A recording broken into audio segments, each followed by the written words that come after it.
I met a gypsy. Were you around guys like, who's probably the best athlete you've seen at like just in your career, blanket statement? That can like pick up anything and he's just good at it? Well, just or genetically. You mean just purely like...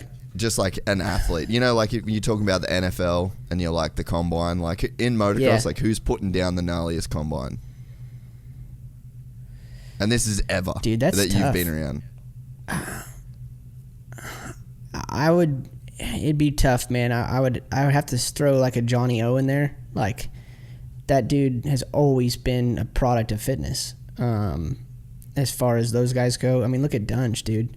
That dude's ripped. He always has been. He's always been a savage. Since we were 14, he was working harder than everybody else, and I don't think he even knew it. He just knew he had to work harder than everybody else to get to the level he wanted to be at, and sometimes that clicks earlier than most, and sometimes it doesn't. But yeah, dude. I mean, I kind of look at Dunge as that guy. You think? I kind of do, yeah. Like I just feel like he's always like when I think fitness, I've always thought Dunge. That's cool. I wonder if he is the best natural athlete or if he's the kind of guy that's just got like the right combination between genetics and just gnarly motherfucker. I think it's both. I think he has obviously clean genetics, but it also, I mean, you can't be, like I said, like a Tom Brady or like a guy at his level that wins that much and not have that grit. You got to be able to find yourself in that hole and just dig, dude. Like, if you don't have that, you're never going to make it in this. Yeah, no, dude, totally. I look at, like, Kenny. I mean, I've been friends with Kenny since he was 16. And, dude, fucking specimen. And Kenny's dad, fucking specimen. Like, for me, I reckon probably the gnarliest athlete that I've been around in motocross was probably Kenny. And dude, like, another gnarly motherfucker is Malcolm. Like, he is... There's no doubt about that. I've seen Malcolm hit the ground so hard and it just not affect him at all. Like, he had massive crashes while I was with JDR. And, like, I don't think he ever had an injury. And, I mean, he probably doesn't have, like, the bet. Well, dude, he really didn't train. Like, not that I saw. I mean, he maybe done some sneaky shit. Right. But, like, he didn't train. So, as far as, like, a natural athlete as well, like, god damn, that dude, if he... But, I mean, I guess that's the thing, right? Is, like, you can't just have both all the time. But, like, imagine if Malcolm went Dunge. Oh, I know. You wouldn't touch him. That'd be scary, dude. Yeah.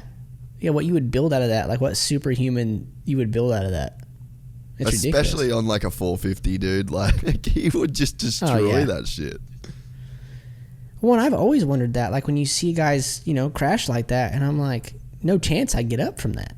No. Like, yeah, I walk off, but something's broken. And you're like, well, they're back on the bike. Oh, he's back in fifth. And you're like, what? How? Dude. How in the hell are you okay?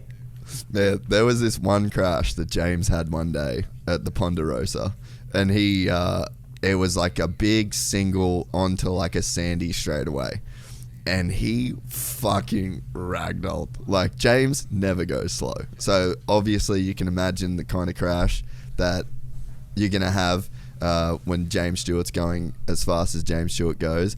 And man, this Suzuki RM450 fucking end for end for an entire straightaway, and he ragdolled, and he just got up, pushed his bike back, and then he was like, oh well, that's me done for the day, and then he just drove home and played golf.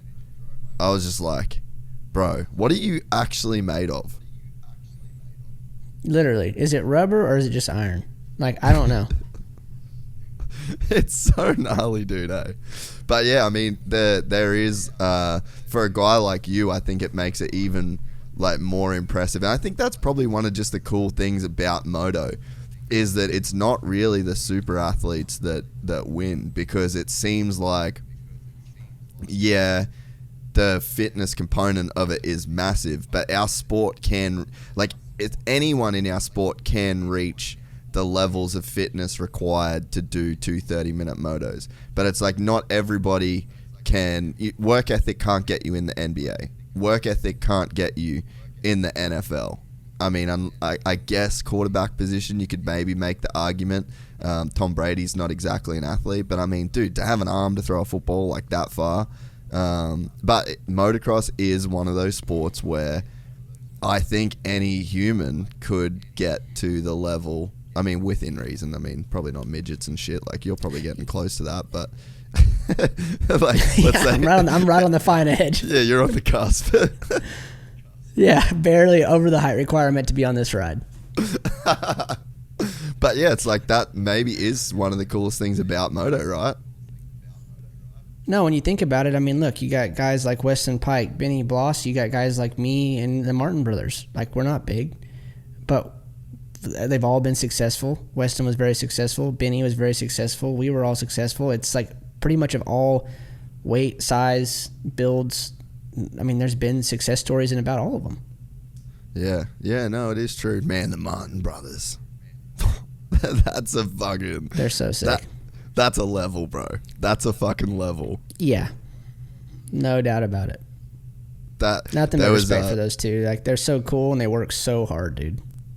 Yeah. I mean, I've told this story before, but there was after Millville National. I actually think I fucked the story up. It might have been Monday, not Sunday. There was heaps of people commenting, being like, well, that's fucking stupid if they're riding Sunday after a national. I probably fucked it up. It was probably Monday. It was a long time ago. But regardless, they left the track. They didn't water it. It was right after Millville National, hot as absolute. And those boys went out and Jesus, dude. Like, they broke everybody that was there. And there were other factory riders that were there. And they broke those fuckers. Like, visibly broke them. No, the grit, like I said, if you don't have that dig deep mentality, not only we won't make it, you're just not going to make it very far. And like, those two are another example of like Midwest boys, probably not supposed to do much, and they did. Look how successful they are. I mean, Alex is still going. He's my age, you know, and it's like, this kid's still doing awesome. He's still making a living doing it. Like, props. It's awesome. And I respect the hell out of both of them. They've always, and like I said, I think because it's a little bit of a mutual respect, we both had to work probably harder than most to get to that level, not because of our size, just our size, you know, where we came from. We're kind of underdogs. We're from the Midwest, where you don't hear from us for 6 months because of the winter, and all that, all the above. And it's just always cool to see that. Yeah, man. No, it is cool to see, and it is such like a great example, I guess, to like the youth in the, or like coming up in the game, is that like you can be a professional motocross racer based on how hard you work. Yeah, 100%. And like, I feel that about anything, but I feel like that was about anything. But like you said earlier, like, I could never play NBA or NFL. Like, I'm gonna get wrecked if I do get the ball ever. And then same with basketball, I'm just gonna get swatted right away. So it's like, I mean, what's the point, you know? But I get it. Like, I do believe in that mentality. But yeah, there's certain, like I said, height requirements not gonna meet. If you enjoyed this content, please like and subscribe. And to listen to the full 3-hour podcast, search Gypsy Tales in your favorite podcast platform or click the link in the description below. Gypsy Gang.